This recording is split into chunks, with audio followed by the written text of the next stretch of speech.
out and who takes part in a conversation with him that was recorded, you see really different sides of this man.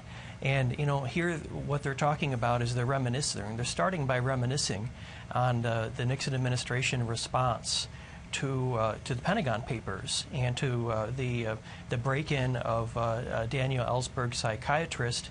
And it's a classic case where you get the different sides of Richard Nixon. On the one hand, you've got Nixon saying the break-in was crazy. And on the other hand, when talking about other issues like the Moore-Radford affair, an extremely sensitive issue from the Nixon administration, and there are many records and tapes today that have not yet been released by the government because it is still sensitive today. On the other hand, Nixon says if there are further leaks, like the Ellsberg leak, like the Pentagon Papers, Nixon says, I'll do it again. You can send your questions or chats to me or for Luke Nichter by using your Facebook or Twitter login just beneath me on your screen, and we'd love to hear from you and whatever questions you have about the Nixon presidency or the Nixon tapes for Luke or for me. It seemed to me in that conversation, Luke, that at this very sensitive juncture when Nixon has just had to fire his top aides and there's talk of a special prosecutor soon to be appointed, it struck me that Nixon and Kissinger were kind of circling each other warily here, trying to get a feel for how the other might testify if one or both were forced to do so, to the point where Kissinger is saying, well, of course, I never knew about these various break-ins and investigations, words to that effect, and Nixon saying, doesn't make a difference, and you don't run away from John Ehrlichman. And of course, we should point out that very few people knew the president was taping. Nixon knew. Bob Haldeman, the departed chief of staff, knew, and his aides, some of his aides knew. But Kissinger, by all accounts, did not know. It seems to me in that conversation, he seems to have a vague apprehension that he was being recorded. Do you agree? I do agree, and that's one of the things you see not just in this conversation, but in these other 340 hours released this past week, is you have aides like Kissinger who didn't know about the system, Chuck Colson didn't know about the system, Nixon's top domestic advisor Ehrlichman did not know about the system. I think the suspicions are beginning to rise about to record. I mean, Kissinger had it was no secret that Kissinger had his own recording system in his own office, so it wouldn't be out of the question and there was nothing illegal about it at the time, that Nixon might have his own recording system. So you're right, at the time when there's talk of the special prosecutor being set up, the Senate, the Ervin Committee, the Senate Watergate Committee, so you have kind of two competing investigations that are building momentum, and it's kind of inevitable at the time of this conversation that White House records are going to be subpoenaed. Current or former White House staff working for either Nixon or Kissinger are going to be subpoenaed for testimony.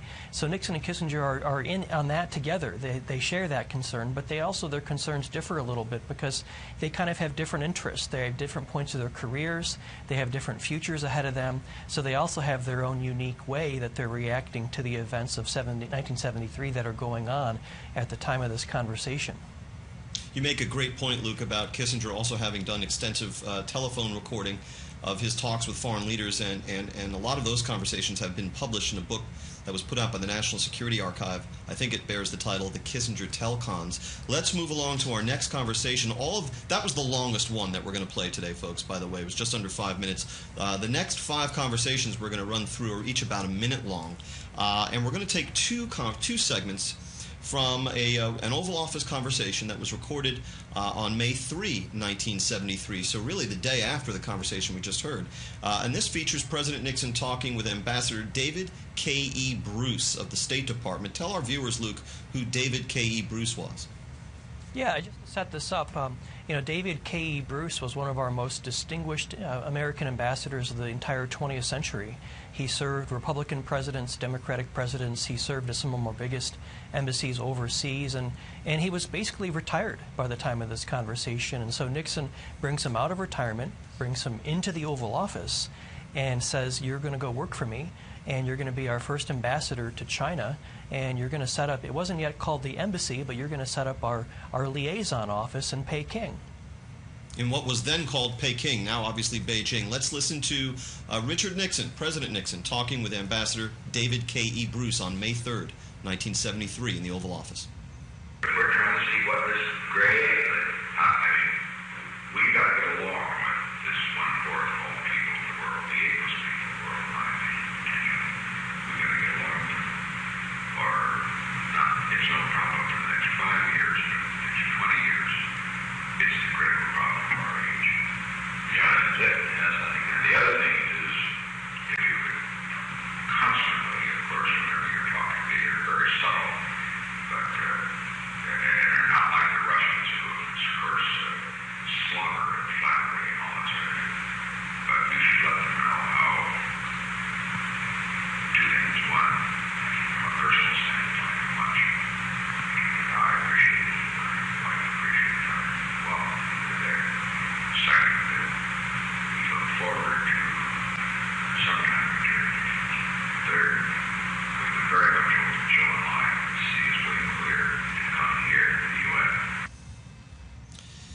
As you know, historian Luke Nichter joining us from Austin, President Nixon pursued a kind of triangulation strategy with the two major communist powers, China and the USSR, and the opening to China was part of that, right?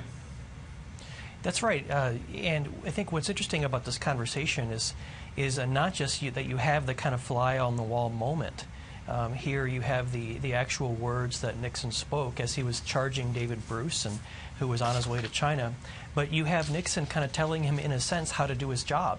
And here you have David Bruce, who had been more or less a career diplomat going back to his OSS days during World War II, and operating during that career under kind of State Department protocol and rules. And Nixon's telling him, when you go to China, you know, one of the most important things are not going to be your official duties, but your unofficial duties. And you should be very active socially. And what I'd like you to do is, if you look at the aging Chinese leaders, Chairman Mao at the time and Premier Zhou Enlai, they're old, and there's no successors that have been publicized or handpicked.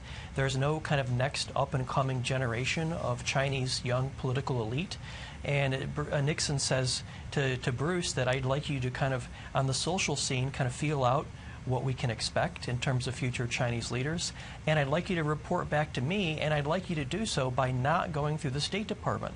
Use a back-channel communication and report it only to me. You are to be my ambassador, not the State Department's ambassador. Well, in fact, we have a photograph that shows Ambassador Bruce with Henry Kissinger in what was then called Peking, seated with the Chinese Premier Zhou Enlai. And obviously this post-dated the conversation we just heard, but let's play another clip from the Nixon-Bruce conversation in which, in fact, the President makes just the sentiments you just described, Luke, really giving voice to the President's deep suspicions about the State Department. Let's listen.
Very briefly, Luke, why was President Nixon suspicious of the State Department? Well, I think he was suspicious because here what you have are very sensitive details being collected on Chinese political leadership. And I think, obviously, it's a common sense, I think, that the more hands that information passes through, if it goes up to the liaison office, over to the State Department, and then back down into Washington and into the White House, the more hands the information passes through, the greater the likelihood there are leaks. And in this case, Nixon's not concerned so much that the leaks would embarrass him, it's that the leaks would embarrass the Chinese. And this momentum that Nixon has at this stage with the Chinese and building relations, he doesn't want to jeopardize that and take any chance at all that Bruce's assignment would do that. I think also it's fair to say that Nixon's suspicion of the State Department dated back to his pursuit of State Department official Alger Hiss as a spy, a conviction in which Nixon was ultimately validated by historians.